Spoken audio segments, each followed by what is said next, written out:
Hello, ladies and gentlemen. This is Chris Howard with Not Quite There. Mike Mobley is already on vacation this week, as he should be, and we thought what a great opportunity to introduce a new episode called Not Quite There Theater. Yes, we're going to dabble in the arts just a little bit, put on our thespian hats, and go ahead and share that with you this Thanksgiving week. Our program today is called Pilgrims and Paths, and it is covering the story of the Pilgrims arriving in a new land and encountering an indigenous tribe called the Wampanoag. So we will let that drama unfold for you. In today's roles, we have the Venerable Liam Neeson as our narrator, while we also have in the Wampanoag roles, playing Massasoit will be Morgan Freeman, and his sidekick Squanto, played by pugilist and actor Mike Tyson. On the Pilgrim side, playing William Bradford is the always entertaining Christopher Walken, and joined by his sidekick playing Miles Standish is the indomitable Mark Wahlberg. So please sit back and enjoy the tale of the first Thanksgiving on Not Quite There Theater.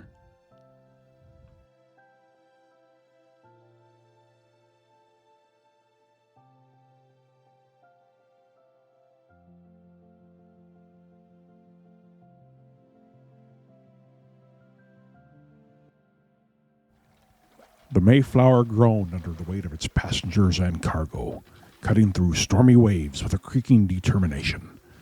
William Bradford leaned on the ship's railing, his voice thoughtful yet distinct, with pauses that made every word seem like a revelation.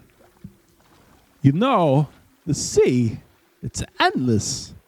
Miles, do you think it ever ends? Or maybe, we're meant to drift forever. Miles Standish approached, his energy sharp and direct, his tone already tinged with a future Boston grit.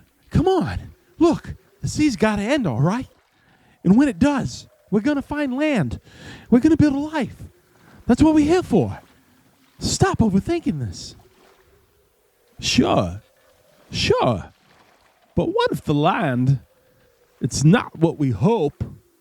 What then, Miles? Then we fight for it. We make it what we need.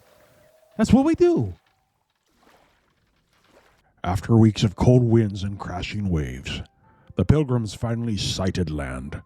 The weary passengers erupted in relief as the Mayflower neared the rugged coastline. Bradford stepped onto the sandy shore, his voice filled with wonder. Solid ground. Finally, it's something else. Miles, this place, it's wild. It's raw. It's ours now. Standish, ever cautious, kept one hand on the hilt of his sword as he scanned the dense tree line. Yeah, William, it's ours if we can keep it. But trust me, we're not alone here.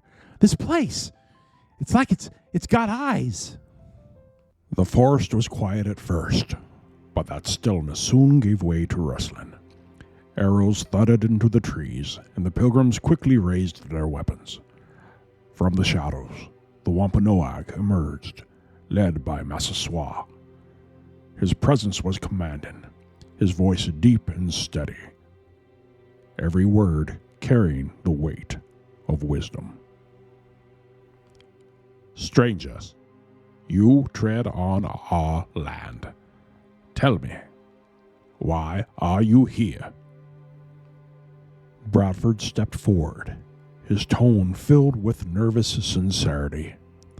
We're here for a new life, not to harm, but to live in peace. Massasoit's piercing gaze moved over the group. After a moment, another figure stepped forward, Squanto, with a surprising cadence in his voice. Words are easy, but trust is hard. You people, you bring sickness, you bring death. So why should we believe you? I don't know what to say except this. We're different. We want to work with you. Help us, and we'll show you. Massasoit considered Bradford's words, then nodded slightly. We'll watch you, stranger. Your actions will speak louder than your words. Over time, the Wampanoag began to teach the Pilgrims the way of the land. In an open field near the settlement, Squanto crouched beside a freshly tilled patch of earth, holding a small fish in his hands. So we take this fish, all right? You bury it under the seed in the fish. It feeds the ground. The ground feeds the corn. And then boom, you got food. Bradford knelt beside him, mimicking Squanto's movements with careful curiosity. Incredible! A fish feeding corn. It's brilliant. Squanto, you're a genius.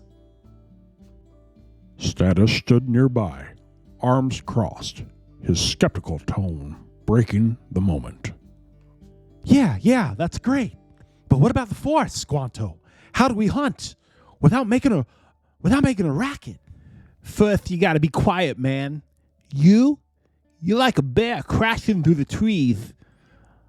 I'll show you how it's done.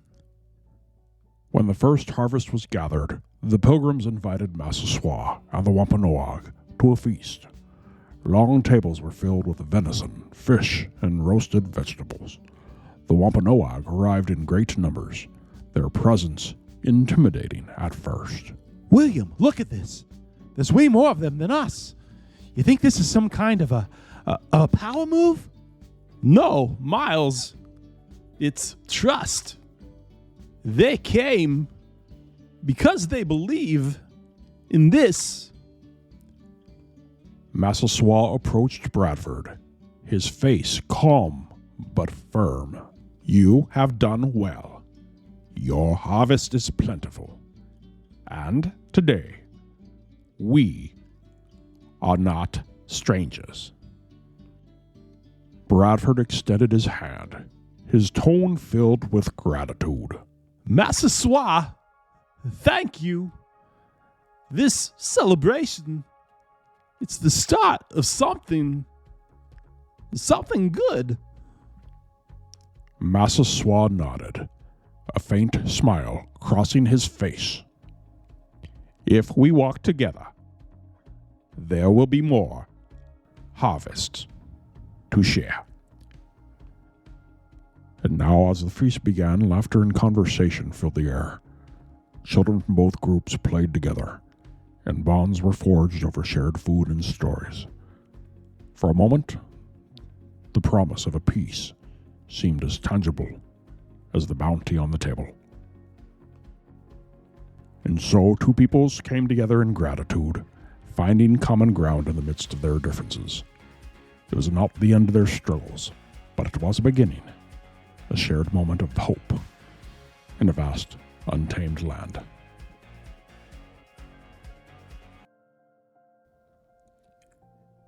And there you have it. We hope you enjoyed our first installment of Not Quite There Theater. Thank you to all those fine gentlemen who are friends of the show that brought that to life for us. We're thankful for that.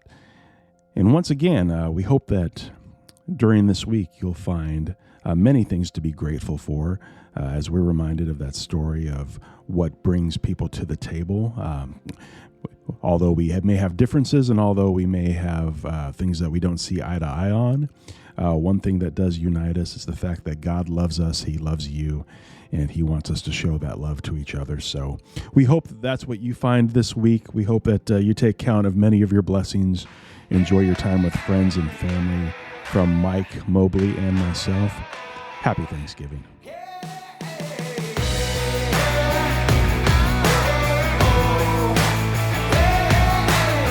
Thanks so much for joining us. Please consider rating and reviewing our podcast and hitting subscribe on whichever platform you prefer. Remember to keep moving forward because we're not quite there.